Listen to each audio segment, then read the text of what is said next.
Hello everyone. आज हम लोग समझेंगे कंस्टिट्यूएंट असेंबली। कंस्टिट्यूएंट असेंबली का फॉर्मल डिमांड स्वराज पार्टी के कॉन्फ्रेंस में हुआ था, जो रांची में हुआ था 1934 में। और 1934 में ही एम.एन. रॉय ने कंस्टिट्यूएंट असेंबली का आइडिया रखा था। 1935 में इंडियन नेशनल कांग्रेस ने भी कंस्टिट्यूएंट असेंबली बनाने का ऑफिशियली डिमांड किया था। 1938 में जवाहरलाल नेहरू ने on behalf of Indian National Congress declare किया था कि constitution of free India must be framed without outside interference by an constituent assembly elected on the basis of adult franchise. लेकिन कॉन्स्टिट्यूएंट असेंबली का demand in principle accept किया गया इन अगस्त offer of 1940। इसके बाद Cripps mission आया 1942 में। उसने propose किया framing of constitution of India by an elected constituent assembly after World War II। लेकिन क्रिप्स प्रपोजल रिजेक्ट हो गया because of territorial ambitions of Muslim league. इसके बाद 1943 में लॉर्ड वेवल वाइसराय बन के आया और उसने इस डेडलॉक को रिजॉल्व करने के लिए एक प्रपोजल रखा इन जून 1945, जिसे वेवल प्लान के नाम से जाना जाता है। उसने प्रपोज किया कि गवर्नर जनरल्स का एग्जीक्यूटिव काउंसिल को रिस्ट्रक्चर किया जाए। दैट मीन्स गवर्नर जनरल के एग्जीक्यूटिव काउंसिल में बैलेंस्ड रिप्रेजेंटेशन रहे मेन कम्युनिटीज़ का, इंक्लूडिंग हिंदू एंड मुस्लिम्स। और प्रपोज किया कि एग्जीक्यूटिव काउंसिल में जो भी मेंबर्स हैं वो सभी भारतीय रहेंगे except viceroy and commander in chief. फिर आया ब्रिटिश कैबिनेट डेलीगेशन 1946 में, जिसके मेंबर्स थे सर पैथिक लॉरेंस, स्टाफोर्ड क्रिप्स और ए.वी. अलेक्जेंडर।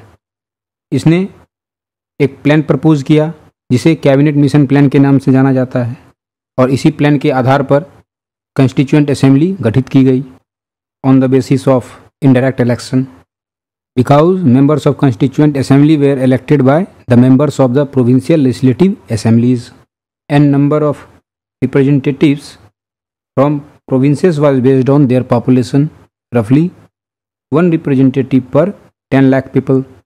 और इस न्यूली इलेक्टेड कंस्टिट्यूएंट असेंबली से एक इंटरिम गवर्नमेंट भी बनाया गया 2 सितंबर 1946 को, जिसमें वाइसराय एग्जीक्यूटिव काउंसिल के प्रेसिडेंट थे और जवाहरलाल नेहरू को वाइस प्रेसिडेंट बनाया गया। अब बात करते हैं हम लोग कि कंस्टिट्यूएंट असेंबली का पहला मीटिंग कब हुआ।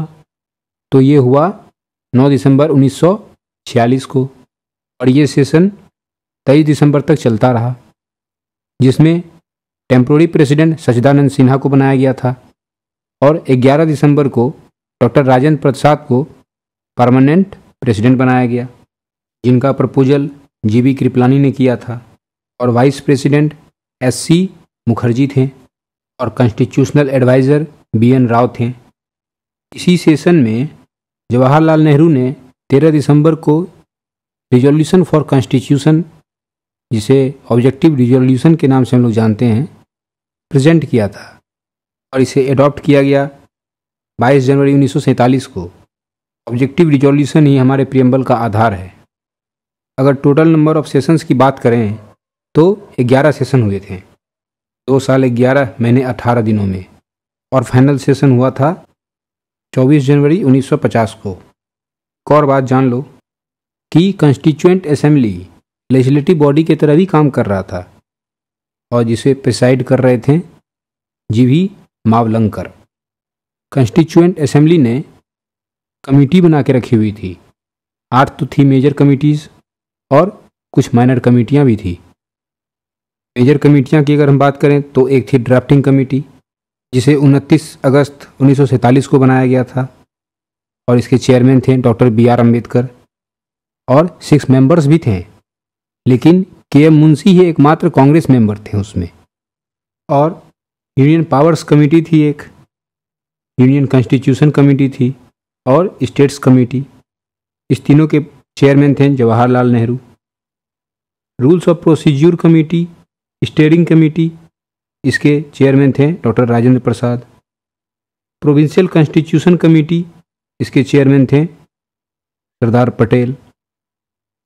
Advisory committee on fundamental rights and minorities, tribal and excluded areas, इसके भी चेयरमैन कौन थे? सरदार पटेल। इसके अंदर 2 सब कमेटियाँ भी थी। फंडामेंटल राइट्स सब कमेटी, जिसके चेयरमैन थे JB Kripalani. Minorities sub committee, इसके चेयरमैन थे HC मुखर्जी। कुछ माइनर कमिटीज़ भी थी, जैसे committee on functions of constituent assembly, जिसके चेयरमैन थे GV Mavalankar. Order of business committee, इसके चेयरमैन थे KM मुंशी। हाउस कमेटी और committee on chief commissioners provinces, इसके चेयरमैन थे पट्टा भाई सीतारमैया। फ्लैग कमेटी और फाइनेंस एंड स्टाफ कमेटी, इसके चेयरमैन थे डॉक्टर राजेंद्र प्रसाद। एक और बात जान लो कि कॉन्स्टिट्यूएंट असेंबली में 15 महिलाएं भी थीं और पहला ड्राफ्ट कॉन्स्टिट्यूशन का प्रिपेयर किया था BN राव ने, और थर्ड रीडिंग कॉन्स्टिट्यूशन का स्टार्ट हुआ था 17 नवंबर 1949 को, जो ख़त्म हुआ 26 नवंबर 1949 को, जो कि हम लोग प्रियम्बल में देख सकते हैं।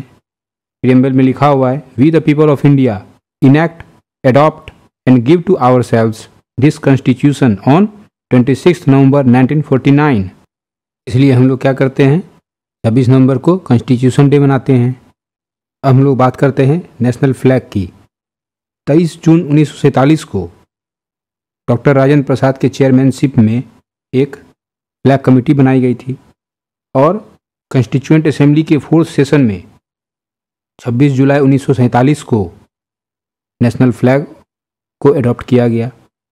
नेशनल फ्लैग में 21 स्पोक्स होते हैं और चौड़ाई और लंबाई का रेशियो कितना होता है? 3:2। नेशनल एंथम, इसे कब एडॉप्ट किया गया? 24 जनवरी 1950 को। हम लोग अब कुछ व्यूज़ देखते हैं, जैसे कि सर आइवर जेनिंग, इनका व्यू था, in their nationalist reaction the founding fathers of Indian constitution tended to minimise the importance of minority interests and emotions. उसी तरह ग्रैनविल ऑस्टिन का कहना था, constituent assembly was Congress and Congress was India. K C Wheare, इसने कहा था, India is a quasi federal state. तो इस तरह से हमारा कॉन्स्टिट्यूएंट असेंबली खत्म हुआ। अब हम लोग क्या करेंगे, सोर्सेस ऑफ कॉन्स्टिट्यूशन, इस पर बात करेंगे अगले ऑडियो में। तब तक के लिए थैंक यू।